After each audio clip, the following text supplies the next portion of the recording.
I think we're at a really interesting time to talk about retention because there's a whole bunch of different factors all going on at the same time. It's tough to untangle them all, but we've got some issues that are really worth talking about. So because so many more people have been working remotely, it's really created a different pattern of movement in the talent market and in labor markets. But at the same time, we've got very low mobility internationally for talent. So it's creating these weird shortages in some places with surpluses of talent in others, and it's difficult to move around unless we hire people remotely. So it's created this huge amount of talent from across countries and around the world that used to be concentrated in cities. And I've been talking to some people who work in professional services, and although there's talent shortages in some fields, for people who work in cities, there's actually a lot more competition now because it's really opened up the talent pool. A good example is from the UK. The UK is very London-centric. Offices, buildings, businesses, especially head offices concentrated in London, which meant that people needed to work in London. But now what's happened is all of the people who have moved to different places in the UK or even outside of the UK are now on an equal footing in competing for these jobs in London. So it's creating really interesting dynamics with salaries and competition and hiring and all of that stuff that I don't think is worth going into right now. But the challenge is going to be for retention. Because now the people who are most talented, most skilled, the highest demand employees are so much more mobile than they have ever been. There's more workplaces that are open to hybrid and remote models. There's more opportunities, there's more flexibility, so there's more competition. There's a lot of workers needed in a lot of roles, but there's a lot of competition for that top talent. So retaining workers is more important now than it has ever been. So one of the things we need to look at there is communication. Because obviously communication is so fundamental. It is in any office, but for remote work, distributed teams, it's absolutely essential. And retention is made and lost on communication. And we've seen it go in both directions. So there's definitely been some complaints about too soft a touch approach in communication and managing communication in remote teams. Some of that has been managing during a crisis and managing during a changing pandemic that's hard to predict. So it's hard to always communicate things with people. But we have seen good examples of people who do it well, and it is possible.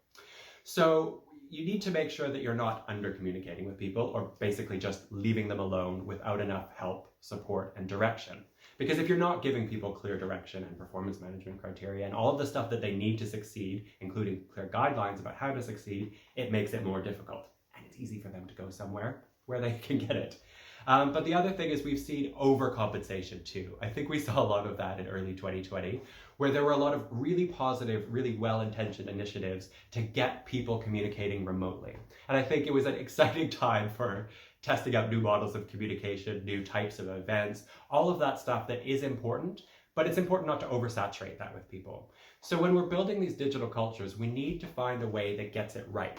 Understanding both that some people need more contact and more constant contact than other people, but generally everyone needs to be kept in the loop and needs to feel some sort of sense of belonging and inclusion and being part of the communication networks in the company. Because if you want to get your job done, you need access to those communication networks and you need positive, effective communication to get things done.